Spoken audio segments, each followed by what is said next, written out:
मित्रों नमस्कार, मैं हूं राकेश कुमार। आप देख रहे हैं मत अभिमत।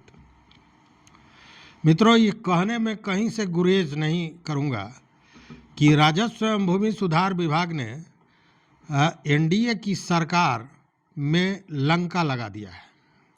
लंका लगा दिया है मतलब कि चुनाव आने वाला है और यह जो 1 महीने में घटनाक्रम हुआ है, जो संविदा कर्मियों के साथ हुआ है, जो विशेष सर्वेक्षण संविदा कर्मी हैं, जो वित्त रहित शिक्षकों के साथ हुआ है, जो छात्रों के साथ हुआ है, यह हुआ है। लेकिन इसमें सबसे ज़्यादा अगर फोकस में कोई रहा है तो वो सर्वेक्षण संविदा कर्मी रहे हैं। खासकर लाठीचार्ज और कल के बाद तो खैर केवल एक ही चर्चा हर जगह, हर डिबेट में, हर टीवी चैनल पर, हर अखबार में यही आ रहा है कि संविदा कर्मियों के प्रोटेस्ट के सामने भाजपा के राष्ट्रीय अध्यक्ष तक भाग खड़े होते हैं। लेकिन इस हद तक पहुंचाने वाला कौन है, यह बड़ा महत्वपूर्ण है। और इसीलिए मैंने कहा है कि यह कहने में कोई गुरेज नहीं है कि राजस्व एवं भूमि सुधार विभाग ने एनडीए की कुर्सी हिला दी है, चरमरा दी है, और लगता है कि आने वाला जो चुनाव है उसमें कुर्सी का पाया टूट न जाए, इस बात का डर है। क्योंकि कल तक सुशासन की सरकार, कल तक रोजगार देने वाली सरकार, अब चर्चा होने लगी भ्रष्टाचार वाली सरकार, अब चर्चा होने लगी युवाओं और रोजगार की विरोधी सरकार। अब जरा आप सोच लीजिए कि 1 महीने में जो सरकार के प्रति सोच था, लोग कह रहे थे कि नीतीश जी बहुत नौकरी दे रहे हैं, बड़ी अच्छा काम हो रहा है, ये सारी चर्चाएं चल रही थी। नीतीश जी हर जगह जाकर ये गुणगान, अपना ही गुणगान कर रहे थे कि हम अगले 5 साल में 1 करोड़ लोगों को देंगे रोजगार। अभी तक इतने लाख लोगों को हमने 10 लाख लोगों को दे दिया है रोजगार। ये सारी चीज़ें चल रही थी। इन सारे चीज़ों पर पर्दा पड़ गया इस घटना के बाद। और इसको करने वाला कौन है? तो एकमात्र राजस्व विभाग। राजस्व एवं भूमि सुधार विभाग अगर इन लोगों के साथ वार्ता कर लिया होता तो आज यह स्थिति नहीं होती। केवल बुलाकर बात कर लिया होता। चूँकि हमारी तो कई आंदोलनकारी हैं, उन लोगों से बातें हुई। उन सारे लोगों ने यही कहा कि अगर हमको बुलाकर बात कर लें। इसके पहले 2022 में भी तो चर्चा हुई थी, उस समय भी इन लोगों ने, मतलब विभाग ने स्वीकारा था कि हम इसको देखेंगे। नियमितीकरण की बात उस समय स्वीकारी गई थी कि हम इसको देखेंगे। लेकिन केवल उसी आश्वासन पर सारे लोग फिर अपने काम पर थे, और फिर आश्वासन देकर भी काम आप निकाल सकते थे। और मतलब कुछ भी हो सकता था, कुछ भी होता, जो भी होता वो वार्ता के टेबल पर ही हो सकता था। संवादहीनता में कुछ भी संभव नहीं था। और यह किया कौन? तो विभाग ने। मतलब कि विभाग ने सरकार द्वारा, नीतीश कुमार द्वारा 5 साल में जो काम किया गया, जो नौकरी दी गई, जो रोजगार दिया गया, उन सारे पर पानी फेर दिया। क्योंकि अभी आप देखिए एबीपी न्यूज़ में टीवी डिबेट हो रहा है, वहाँ भी यही चर्चा है। न्यूज़ 24 में डिबेट हो रहा है, वहाँ भी यही चर्चा है। हर जगह यही चर्चा डिबेट्स में हो रहा है, जो राष्ट्रीय टीवी चैनल्स हैं, कि सरकार रोजगार छीनने वाली है, युवा विरोधी सरकार हो गई है। और जो उस समय जदयू और भाजपा के जो उसमें बैठते हैं, विश्लेषक कहें या प्रवक्ता कहें, वो पसीना पोंछते नजर आ रहे हैं। किया कौन? विभाग ने। इसलिए हमने कहा कि विभाग ने एक तरह से लंका लगा दिया। दूसरी बात कि जब इतना लंबा समय से आंदोलन चल रहा था और कोई सुनवाई नहीं हो रही थी, ये सारे संविदा कर्मी हर जगह घूम गए थे, हर लगभग सत्ता पक्ष के सारे बड़े नेताओं से मिल चुके थे, नीतीश कुमार से मिल नहीं पा रहे थे, तो उनकी सभाओं में जाकर अपनी बात को रख रहे थे, लेकिन कोई सुनवाई नहीं हो रही थी। तो अंततः क्या हुआ कि इन सारे लोगों को नजर आए तेजस्वी यादव, राहुल गांधी, या यूं कहें कि विपक्ष के नेतागण। और आपने देखा होगा कि विपक्ष के लगभग कई नेतागण पहुंचे। दीपांकर भट्टाचार्य द्वारा तो बजाबते दीपांकर भट्टाचार्य जो माले के राष्ट्रीय महासचिव हैं, उन्होंने तो कल भूख हड़ताल उन्हीं ने ही तोड़वाया। ये पुष्पम प्रिया चौधरी पहुंची थी, वो भी समर्थन दी। जन सुराज के लोगों ने समर्थन दिया, राजद के लोगों ने समर्थन दिया, कांग्रेस के लोगों ने समर्थन दिया। मतलब विपक्ष को बैठे बिठाए एक एजेंडा दे दिया गया। किया कौन? विभाग अगर वार्ता कर लिए रहता, बात कर लिए रहता तो बात इतनी नहीं बढ़ती।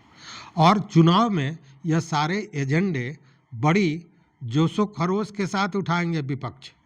चूँकि नीतीश कुमार ने जो काम किया, जो नौकरियां दी, निश्चित रूप से वह बेहतरीन काम हुआ है, इसमें कहीं दो मत नहीं है। लेकिन मैंने कहा ना कि सारे चीज़ों पर पर्दा डाल दिया इस कृत्य ने, तो वहाँ भी एक मामला हो गया। और इस मामले ने, मैंने जो कहा ना कि इस मामले ने सरकार को रोजगार विरोधी बना दिया, जो रोजगार देने वाली सरकार कही जाती थी, और सरकार को असंवेदनशील करार दिया है इस काम ने। चूंकि सरकार के, ठीक है विभाग का लोग नहीं गया, मंत्री तो आ सकते थे, उप मुख्यमंत्री से जाकर मिले थे, वो तो आ सकते थे, अपने किसी प्रतिनिधि को भेज सकते थे, मुख्यमंत्री अपने किसी प्रतिनिधि को भेज सकते थे, कोई नहीं आया। भाजपा के नेता आए थे, वो एमएलसी, वो आए थे, वो अपनी बात कहे कि हमको आप बताइए, हम करेंगे, इस पर देंगे। आपको याद होगा दुबे जी, सतीश चंद्र दुबे, उन्होंने पत्र बाजाबता लिखा था मुख्यमंत्री को कि, और बाजाबता उन्होंने जो पत्र लिखा उसमें तो सच पूछिए तो उन्होंने विभाग का कल ही खोल दिया, लेकिन उस पर भी कोई कार्रवाई नहीं है। इससे यह भी संदेश गया है लोगों में कि आप रोते रहिए, गिड़गिड़ाते रहिए, सरकार आपकी नहीं सुनेगी, और संवेदनशील सरकार हो गई है। तो यह भी एक टैगलाइन लग गया है। यह भी जो आपने कल देखा ना कि जेपी नड्डा आए, और जेपी नड्डा भाजपा कार्यालय में उनका पहले से आयोजित था बैठक, वो बैठक नहीं कर पाए, वहाँ आए ही नहीं। चूँकि ये इन सारे लोगों ने जो आंदोलनकारी है कार्यालय का घेराव कर रखा था, आए नहीं। इतना डर, जबकि राष्ट्रीय भाजपा का राष्ट्रीय प्रवक्ता किस कद का व्यक्ति होगा ये आप जानते हैं। जो नेता, जो बिहार के नेता पहले से वहाँ पहुँचे थे, वह भी सामने के गेट से नहीं निकले, पीछे के गेट से किसी तरह निकलकर फिर जाकर दूसरे जगह वो जो जेपी नड्डा की बैठक थी उसमें शामिल हुए। कहने का मतलब है कि इस स्थिति तक पहुंचा देना कि भाजपा के नेताओं को भागना पड़ रहा है, जेपी नड्डा जैसे व्यक्तित्व का बैठक वहाँ नहीं करा के दूसरे जगह कराना पड़ रहा है, इस स्थिति तक कैसे और क्यों आया? वो कारण है कि 1 महीने तक इनकी तरफ देखा नहीं गया, और केवल डराने का कार्यवाही विभाग द्वारा किया गया, और क्रूरता की हद तो तब हो गई जब एक साथ सारे लोगों को बर्खास्त कर दिया गया। अब इन सारे चीज़ों को मैं क्यों कह रहा हूँ? इसलिए कह रहा हूँ कि अब जो स्थितियाँ देखने को मिल रही हैं, जो आम आदमी से हमारी बातें हो रही हैं, कई जगह केवल देखिए दूरभाष है, सोशल मीडिया है, अब पूरी दुनिया मुट्ठी में है, तो सारे जगह के लोगों से बात हो रही है। और उसके बाद यही लग रहा है कि इस बार यह जो संविदा कर्मियों के साथ कृत्य हुआ है, उसके बाद एक तरह से कहें कि एनडीए का जो समर्थन का लेवल था वो एकाएक नीचे गिरता जा रहा है। वो सुई सीधे, वैक्यूम जिस तरह होता है और सुई नीचे आती है ना, उसी तरह वो नीचे आ रहा है। अब आप सोच लीजिए कि क्या होगा। मतलब कि इन लोगों ने, विभाग के पदाधिकारियों ने या विभाग के गलत काम ने, मैं अब व्यक्तिगत रूप से कोई एक व्यक्ति तो इसका दोषी हो नहीं सकता है, लेकिन बावजूद जो काम किया, जिस तरह अव्यवहारिक काम किया, अमानवीय काम किया, संविदा पर हैं, इतने दिनों के लिए हैं, यह नियमावली है, ये सारी बातें मिथ्या है, ये गलत प्रलाप है। इसलिए कि जब संविधान में संशोधन हो सकता है तो नियमावली में संशोधन क्यों नहीं हो सकता है? जब दूसरों के लिए हो सकता है तो उनके लिए क्यों नहीं हो सकता है? तो ये सारी बातें जो की जा रही थी, ये माने गलत प्रलाप, मिथ्या प्रलाप, झूठी बातें थी, बहकावे वाली बातें थी, ये सारी बातें गलत थी। वैसे में जब यह चुनाव होने जा रहा है और इतने लोग अगर विरोध में खड़े हो जाते हैं तो क्या होगा? चूँकि मैंने कहा है कि अब इन संविदा कर्मियों की संख्या 13,000 या 10,000 नहीं है, ये लाखों में चले गई है।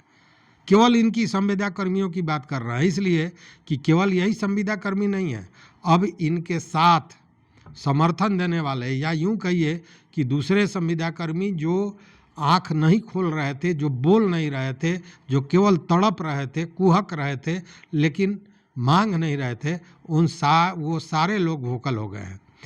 वो चाहे स्वास्थ्य विभाग से जुड़े हुए लोग हों, शिक्षा विभाग से जुड़े हुए लोग हों, या पंचायती राज से जुड़े हुए लोग हैं, ग्राम पंचायत के जुड़े हुए लोग हैं, खाद्य एवं उपभोक्ता संरक्षण के लोग हों, या अन्य किसी भी विभाग के हों, सारे संविदा कर्मी अब सरकार के इस रवैये के विरोध में आ गए हैं, जो सरकार के लिए खतरे की घंटी बजा रही है। इसीलिए सरकार के पास अंतिम मौका है, शायद अंतिम मौका, क्योंकि इसके बाद यह मौका मिलने नहीं जा रहा है। यह अंतिम मौका है कि इन लोगों से, देखिए सबसे बड़ी बात क्या है कि मैंने बताया था कि 2018 में बजाबते नीतीश कुमार ने इस तरह की व्यवस्था लाने की बात कही थी कि सारे संविदा कर्मियों को धीरे धीरे राज्यकर्मी का दर्जा दिया जाए, नियमित वेतन दिया जाए, बजाबता उन्होंने कहा था। और इसके लिए बजाबते एक कमेटी बनी थी अशोक कुमार चौधरी के नेतृत्व में, और उनकी अध्यक्षता में बनी कमेटी ने बजाबते सरकार को रिपोर्ट भी किया था। उस समय 2020 का चुनाव था, तो लोगों को लगा कि चुनाव के पहले ये काम नीतीश कुमार कर देंगे और ये तुर्फ का पत्ता निकलेगा, वो चुनाव जीत जाएंगे। मतलब इसको चुनाव से जोड़कर देखा जा रहा था। अब भी तो चुनाव है, अभी भी अगर नीतीश कुमार इस तरह का कोई संकल्प लेते हैं, हालांकि हमने आपको वीडियो दिया था जो बेल्ट्रॉन द्वारा एक वीडियो डाला गया था, वो मैंने कल आपको दिखाया था, जिसमें नीतीश कुमार कह रहे हैं ये बात कि बहुत से लोगों, संविदा कर्मियों का हमने रेगुलर किया है, नियमित किया है, या उनका मानदेय बढ़ाया है, और जो छूट गए हैं वो वही लोग छूटे हैं जिनके फाइल को विभागों ने दबा दिया है। नीतीश कुमार का यह कहना था। मतलब कि सरकार चाहती है, विभाग नहीं चाहता है, और इसीलिए मैंने कहा कि विभाग एनडीए सरकार को लंका लगाने में कहीं कसर नहीं छोड़ा है। देखिए इसकी परिणति क्या होती है। तो इस वीडियो में बस इतना ही। देखते रहिए मत अभिमत। मित्रों, चैनल पर नए हो तो सब्सक्राइब कीजिए, लाइक कीजिए, दोस्तों के साथ शेयर कीजिए और अपना विचार जरूर दीजिए। बहुत बहुत धन्यवाद। कोटिशाह आभार।